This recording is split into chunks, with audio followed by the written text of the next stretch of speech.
ओशो आचार्य रजनीश के विचारों और प्रवचनों के अनुसार दूसरों से सम्मान की अपेक्षा करना या उन्हें सम्मान देने पर मजबूर करना अहंकार की निशानी है।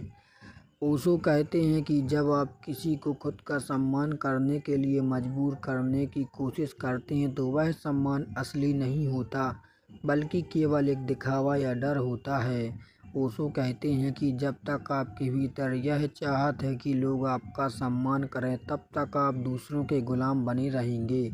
सम्मान की इच्छा आपके भीतर की असुरक्षा और खालीपन को दर्शाती है। दूसरों से सम्मान की भीख मत मांगो। जब तुम खुद को पूरी तरह स्वीकार कर लेते हो तो तुम्हें इस बात से कोई फर्क नहीं पड़ता कि कोई तुम्हारी प्रशंसा कर रहा है या निंदा कर रहा है। ओशो के अनुसार सबसे महत्वपूर्ण बात यह है कि आप स्वयं का सम्मान करते हैं या नहीं। यदि आप खुद को नहीं जानते और खुद से प्रेम नहीं करते तो पूरी दुनिया भी आपका सम्मान कर दे तो भी आपके भीतर खालीपन दूर नहीं होगा। अपनी तुलना दूसरों से करना बंद करें। आप जैसे हैं खुद को वैसे ही स्वीकार करें। ओशो समझाते हैं कि जो व्यक्ति पूरी तरह से सहज हो जाता है और जिसके भीतर का अहंकार मिट जाता है, लोग उसकी उपस्थिति मात्र से प्रभावित हो जाते हैं। उसे किसी और की मजबूरी करने की आवश्यकता नहीं पड़ती। जब आप दूसरों को प्रभावित करने का प्रयास छोड़ देते हैं तब आपकी वास्तविक प्रामाणिकता बाहर आती है और यही प्रामाणिकता लोगों के आकर्षण और सम्मान का कारण बनती है। ओशो का सीधा संदेश है कि मजबूर करके लिया गया सम्मान झूठा है। यदि आप जीवन में वास्तविक गरिमा चाहते हैं तो दूसरों का ध्यान आकर्षित करने की चेष्टा छोड़ दें। ध्यान को अपने भीतर ले जाएं, मेडिटेशन करें और स्वयं के प्रति ईमानदार रहें। जब आप भीतर से शांत और आनंदित होते हैं तो सम्मान अपने आप आपके पीछे आता है, उसे मांगना नहीं पड़ता है। ओशो कहते हैं कि जब आप किसी से सम्मान की उम्मीद करते हैं तो आप अपनी खुशी की चाबी उस व्यक्ति के हाथ में सौंप देते हैं। अगर उसने सम्मान दिया तो आप खुश हो जाते हैं और अगर उसने आपका अपमान किया तो आप दुखी हो जाते हैं। दूसरों की राय के गुलाम मत बनो। जब आप इस बात से पूरी तरह मुक्त हो जाती हो कि लोग आपके बारे में क्या सोचेंगे, तब आप सच्चे अर्थों में स्वतंत्र और सम्मानित महसूस करते हैं। दिखावे और चालबाजी से आप लोगों को कुछ समय के लिए प्रभावित कर सकते हैं, लेकिन उनके दिलों में जगह नहीं बना सकते। ओशो के अनुसार एक शांत और ध्यानपूर्ण व्यक्ति की केवल उस उपस्थिति ही इतनी शक्तिशाली होती है कि लोग बिना किसी दबाव के स्वतः ही उसके प्रति आदर से भर जाते हैं। इसके लिए कोई नाटक या मुखौटा पहनने की ज़रूरत नहीं होती। समाज अक्सर हमें सिखाता है कि सम्मान पाने के लिए एक खास तरह का व्यवहार करो या किसी खास ढांचे में ढल जाओ। ओशो इस ढोंग के सख्त खिलाफ थे। दुनिया का सबसे बड़ा साहस है जैसे आप हैं वैसे ही बने रहना। जब आप किसी को प्रभावित करने के लिए झूठ नहीं बोलते, अपनी कमियों को नहीं छुपाते और पूरी तरह से प्रामाणिक होते हैं तो आपकी यह ईमानदारी ही लोगों के मन में आपके प्रति गहरा आदर पैदा करती है। ओशो का मार्ग मजबूर करने का नहीं है बल्कि मुक्त होने का है। जब आप दूसरों से सम्मान पाने की अपनी इस गहरी भूख को ही छोड़ देते हैं तो आप एक अनोखी गरिमा से भर जाती हैं। यही वह स्थिति है जहां लोग चाह कर भी आपका अपमान नहीं कर पाते हैं। ओशो कहते हैं कि पद, पैसा या ताकत के बल पर जो सम्मान हासिल किया जाता है वह व्यक्ति का नहीं बल्कि उसकी स्थिति का होता है। यदि लोग आपकी कुर्सी या पैसे के डर से सिर झुका रहे हैं तो वह सम्मान नहीं है बल्कि उनका स्वार्थ या डर है। जिस दिन वह पद चला जाएगा लोग आपको पहचानेंगे भी नहीं। ओशो के अनुसार सच्चा सम्मान वह है जो तब भी बना रहे जब आपके पास कोई बाहरी शक्ति या पद ना हो। जब आपके भीतर का अहंकार शांत होता है तो दूसरों के प्रति आपके मन में ज़बरदस्ती प्रभाव डालने की इच्छा नहीं बल्कि करुणा का भाव पैदा होता है। ओशो कहते हैं कि जब आप लोगों को बिना किसी शर्त के स्वीकार करते हैं और उनके प्रति प्रेम से भर जाते हैं तो प्रतिक्रिया में आपको जो मिलता है वह केवल सम्मान नहीं बल्कि अहोभाव होता है। मजबूर करके आप किसी का सिर तो झुकवा सकते हैं लेकिन उसका दिल नहीं जीत सकते।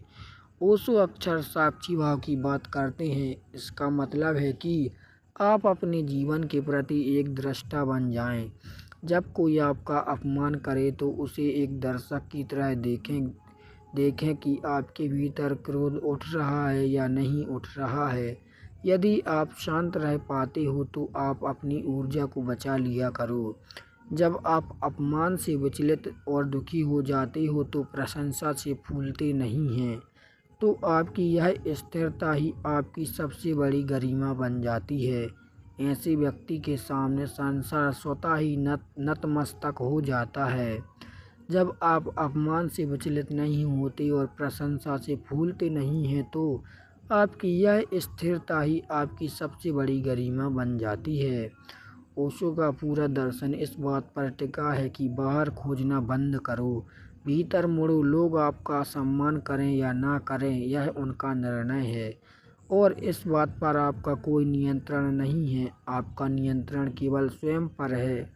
जब आप आत्मबोध और ध्यान के माध्यम से खुद के भीतर आनंदित रहने लगते हैं तो आप इस बात से पूरी तरह मुक्त हो जाते हैं कि समाज आपके बारे में क्या सोचता है।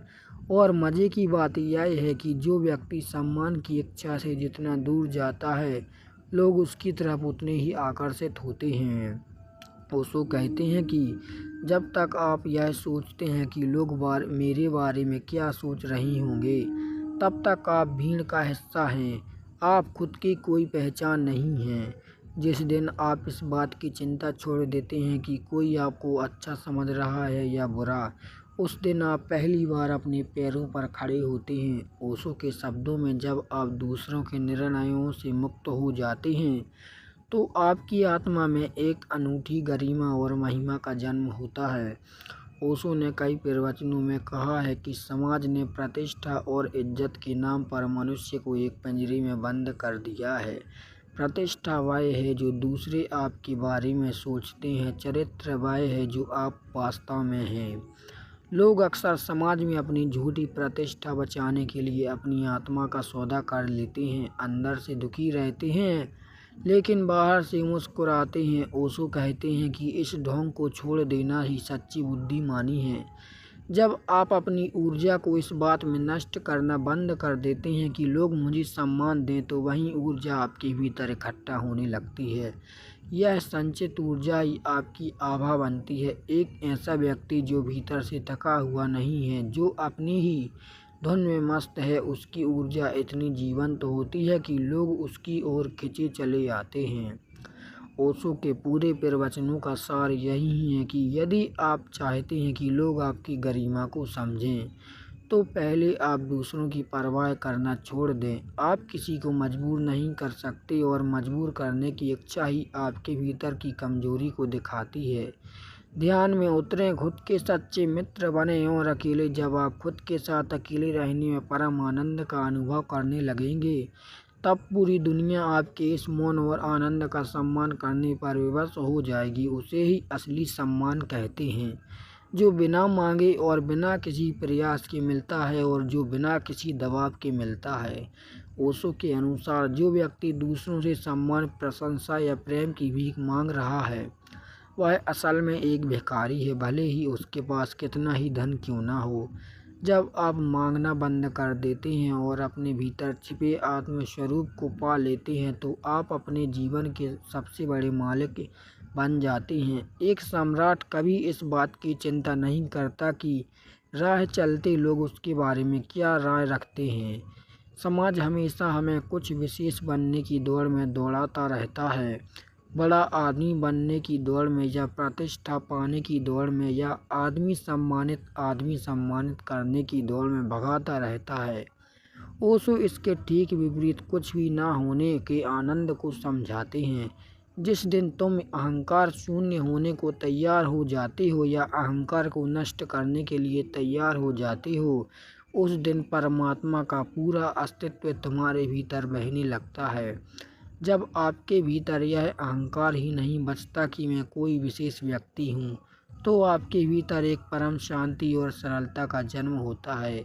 इस सरलता के सामने संसार के बड़े से बड़ा अहंकार भी घुटने टेक देता है। ओशो कहते हैं कि परंपराओं, समाज और भीड़ के प्रति उत्तरदायी होना बहुत आसान है, क्योंकि उसमें आपको खुद का दिमाग नहीं लगाना पड़ता, लेकिन अपने प्रति वफादार होना सबसे कठिन है। यदि आपका अंतरात्मा कहता है कि कोई बात सही है, तो पूरी दुनिया के खिलाफ जाकर भी उस पर टिके रहें। यह जो रीढ़ की हड्डी की मजबूती है, जो अपने सत्य पर टिकने का साहस है, यही मनुष्य को असली गरिमा देती है। यदि इस पूरे विचार को एक सूत्र में पिरोया जाए तो ओशो कहते हैं कि स्वयं को जानो, स्वयं को पहचानो। जब तक आप खुद को नहीं जानते, आप दूसरों के हाथों की कठपुतली बने रहेंगे। वे जब चाहेंगे ताली बजाकर आपको खुश कर देंगे, और जब चाहेंगे अपशब्द कहकर आपको दुखी कर देंगे, आपका अपमान कर देंगे। जिस दिन आप ध्यान के माध्यम से अपने भीतर के उस केंद्र को छू लेते हैं जो शाश्वत है और एवं शुद्ध है, उस दिन आप इस संसार के खेल से ऊपर उठ जाते हैं। फिर कोई आपका सम्मान करे या अपमान करे, आपको कोई फर्क नहीं पड़ेगा। आपके भीतर की दिया हमेशा एक जैसा जलता रहता है, और यही स्थिति मनुष्य के जीवन का परम विजय है। ओशो कहते हैं कि सम्मान और अपमान एक ही सिक्के के दो पहलू हैं। जो व्यक्ति सम्मान पाकर खुश होता है, वहीं अपमानित होने पर निश्चित रूप से दुखी होगा। असली स्वतंत्रता तब है जब आप दोनों को एक जैसा देखने लगें। यदि कोई आपको फूल चढ़ाए या कोई आप पर पत्थर फेंके, यदि आप दोनों ही स्थितियों में भीतर से अडिग और शांत हैं, तो अपने जीवन की कला सीख ली। इसी को अध्यात्म में समत्व या स्थितप्रज्ञ कहा गया है। जब आप दूसरों को प्रभावित करने की सारी कोशिशें छोड़ देते हैं और आप पूरी तरह से अपने आप में विश्राम करते हैं, तो आपकी ऊर्जा बिखरने के बजाय आपके भीतर स्थिर होने लगती है। जब तुम किसी के पीछे नहीं दौड़ रहे होते, तब तुम अपने केंद्र पर होते हो, और जो व्यक्ति अपने केंद्र पर है, उसकी उपस्थिति में एक ऐसा चुंबकत्व होता है कि जो लोग उसकी ओर खिंचे चले आते हैं। यह सम्मान किसी दबाव या मजबूरी से नहीं आता, बल्कि यह ठीक वैसा ही है जैसे फूलों के खिलने पर भौरे अपने आप चले जाते हैं। ओशो समझाते हैं कि जब आप समाज की बनाई धारणाओं जैसे प्रतिष्ठा, मान सम्मान को बहुत गंभीरता से लेना छोड़ देते हैं, तो जीवन आपके लिए एक बोझ नहीं बल्कि एक खेल लीला बन जाता है। आप फिर किसी इमेज या मुखौटे को बनाए रखने के तनाव से मुक्त हो जाते हैं। आप हंस सकते हैं, नाच सकते हैं और खुलकर जी सकते हैं। लेकिन संसार में सबसे विरल और आदरणीय व्यक्ति वही हैं जो पूरी तरह से जीवंत और आनंदित है। यदि ओशो के इन सभी प्रवचनों का एक अंतिम निचोड़ निकाला जाए, तो वे कहेंगे, दूसरों की आंखों में खुद को खोजना बंद करो। तुम्हारी आंखें खुद को देखने के लिए काफ़ी हैं। लोग आपका आदर करें या ना करें, यह उनका मानसिक स्तर तय करता है, लेकिन आप स्वयं का आदर करते हैं या नहीं, आपका अपना होश है। ओशो तय करते हैं कि ध्यान की गहराइयों में उतरें, अपने भीतर के उस गवाह को पहचानें जो कभी नष्ट नहीं होता। जिस दिन आप खुद के साथ परम शांति में जीना सीख जाएंगे, उस दिन पूरी प्रकृति और अस्तित्व आपका स्वागत करेगा, और वही एकमात्र सच्चा और शाश्वत सम्मान है।